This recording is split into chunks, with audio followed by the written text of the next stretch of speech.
So, three things from our gospel, three things only. Una sa tanan, ang ginatawag na, you are chosen.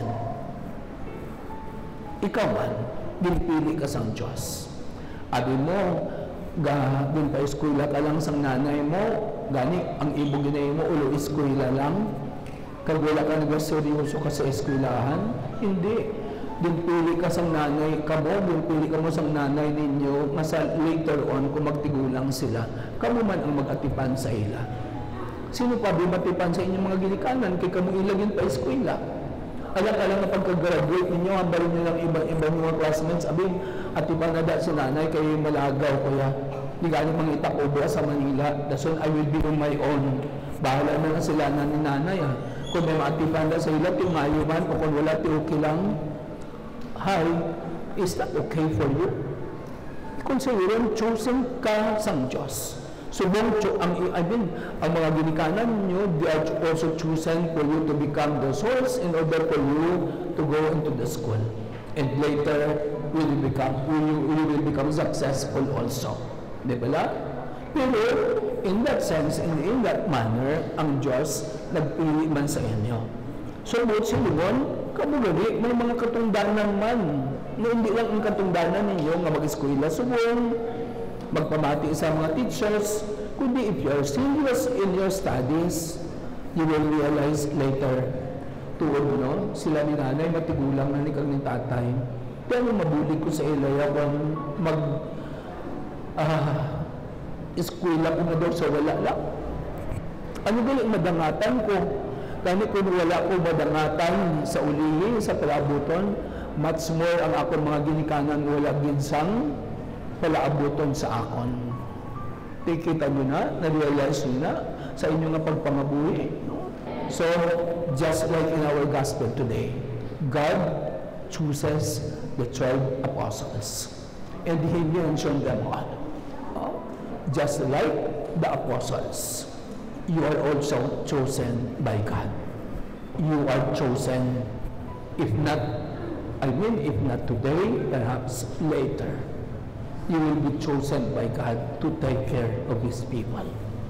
Kaya makuna kung pari ka, kung sa dili sa inyo magpari, makuna maging katulad man kamo sa akon. I'm not only just taking care of my family, my relatives, but also the people around me, where I am assigned. Ang second thing lang inigugmak ng kuturan, amo nang ginatawag nga, be on mission. Kaya mo na, ang mga apostoles, wala lang sila ginpili ni Kristo para magkukudukod lang sa iya, kundi there will come a time that they are being sent. Padala sila sa Diyos to spread the kingdom of Jesus. Mission. So, be on mission. Ang third is, listen to instructions. So, that is also important. Kaya nga aman, magpa ka sa exam, may papel ka man, may ballpen ka man, kung wala ka mag-automate sa instruction ni ma'am, kung ano ni mo, diba kasi hindi ka kabalo. No?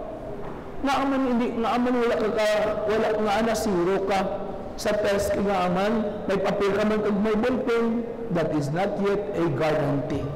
Alaman ko nga wala ko ka sabat kay because you are not listening to instructions. Araw si Jesus ginambalan niyo ang mga apostoles, lakad ka mo sa bugo sa kalibutan kag ibantala ang maayong balita, ang ginharian sang Diyos. Meaning to say, when they went for a mission, they really had in mind also in their hearts the instructions of Jesus. Why? They knew already the instructions of Jesus because they listened to the instructions. It is the only instruction that God has told them. When you go, please spread the kingdom of God. Only the kingdom of God. Meaning to say, your teachers or parents are also giving you instructions.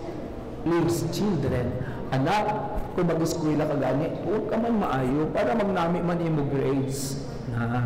Hindi ka man magsagi pasaway kay nga aman. Hindi kami na magnigada o kung magnigo, mag-abyan na sa mga notorious o kung mga tunto. Para hindi ka magtunto. O kung mag-abyan ka man sa ila, pero influence them. Do not be influenced, but you influence the bad so that they will also become good like you.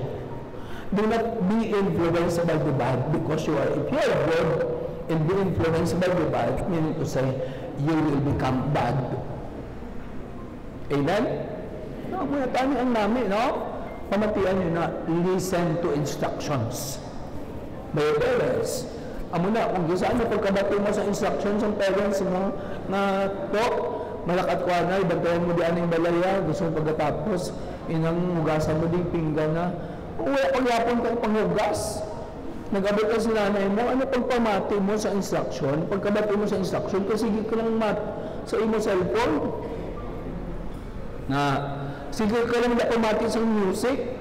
Ang imo nga dulugan, puno ka sang may unod pa, wala ba sa may unod na, may kwan pa, no? May ano gano'n na? Earphone. Katulog pa sa music, tubo-tubo sila, hindi ka bati. Pero ang earphone mo na angot sa cellphone mo, kaya katulog sa imo, wala ka bati ko na nung hambal tatay mo. Wala ka man kabalo kung ano dira, ang nabutang dira sa instruction sa inyong clipper, sa inyong cellphone. Kaya instead na mag-open ka sa clipper, ang imo gina-open ng lain, no? Nag-open ka dabi sang, ano gano'n, na ginampang nyo? Buta, ML, ano pa gano'n? Scatter. Kung mag-scatter ka, kung estudyante ka na sige ka scatter, patinan yun ang inyo pagka-estudyante will be scattered. Why ka gida puluton kay scattered tanan? No? So patinan nyo na, you cannot follow the instructions if you don't listen. Amen? So, listen and follow the instructions.